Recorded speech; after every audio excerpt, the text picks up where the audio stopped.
Xitoyning irqiy qirg'inchiligi shiddat bilan davom qilyapti. Uyg'urlarning G'o'lji qatorliq shaharlarda eg'ir bostirish, osh qo'yib o'ltirish siyosati davom qilyapti. Butun dunyo Uyg'urlari g'azab nafratda harakatlanyapti.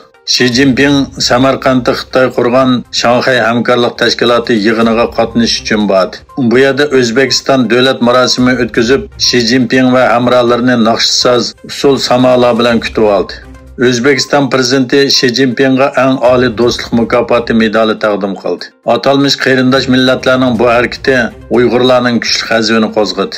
Germaniyadagi Sharq Turkiston madaniyat va uchur markazining raisi Abdujalil Qarqash apandi Turkiy davlatlarining rahbarlarining Xitoyning irqiy qirg'inchiligini ayblashning o'rniga Xi Jinpingga medal taqdim qilishini aybladi. Turkiyadagi Yangidan Refah partiyasining raisi Fatih Erbakanmi Uyg'urlarga irqiy qirg'inchilik yurgizayotgan Xitoyning yaqindan buyon G'o'lji qatorliq shaharlarda karantina bahonasi bilan Uyg'urlarni osh qo'yayotganligiga norozilik bildirdi. O, Reis Erdo'g'anning Shanxay hamkorlik tashkiloti yig'inida Xitoyga zulmni to'xtatish uchun ochiq pozitsiya bildirishga chaqiramiz dedi. Dunyo Uyg'ur qurultayining sobiq raisi Uyg'urlarning ma'naviy onasi Robiya Qodirxonim bayonot e'lon qilib, Uyg'urlarning umumiy xalq bo'yicha harakatga o'tishga chaqirdi.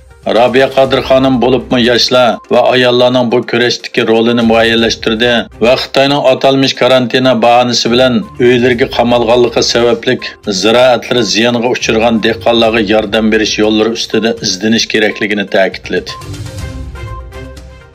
Xitoy vakillarining ayol podshoh Elizabetning meyit saqlash uyiga kirish cheklandi.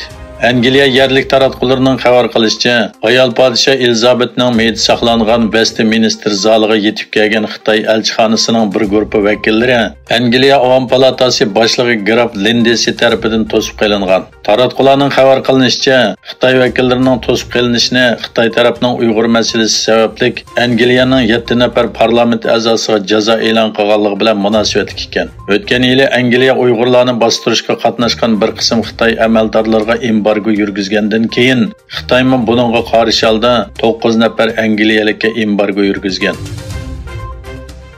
Xitoy doiralari Amerikaning Tayvanga 1 milliard 100 million dollarlik qurol-yarog' setishida nisbisi bor ikki mudofaa va Osiyo olam qatnashi shirkatining boshqaruvchilariga jazo yurgizganligini e'lon qildi.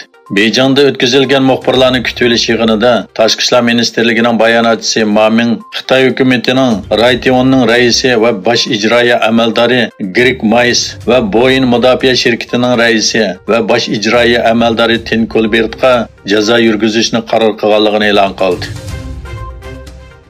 Xitoy tashviqot organi Tangirtog' to'rining 12-sentabrdagi xabarda ma'lum bo'lishicha, Xitoy rejimi Sharq Turkistondagi ko'mir boylig'ini sirtqa to'shib, Xitoyning navbatdagi muhim ehtiyojini qondirishni planlagan bo'lib, Sharq Turkistonning ko'mirini tosh yo'lda to'shishni temir yo'lda to'shishga o'zgartgan.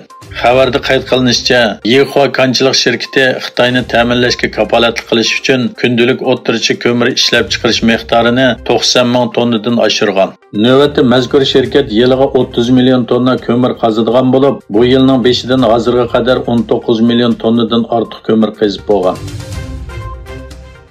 Xitoydagi eng chong telegraf tijoratchisi bo'lgan Xitoy telegrafining Hunan Changsadagi markazida o't ofati yuz berdi. Ma'lum bo'lishicha, egiz binoda g'oyat zo'r o't ofati yuz berganlikdan binoning necha 10 qavati o't yalqiniga cho'kib, qo'yib istutak atrofga tarqalgan.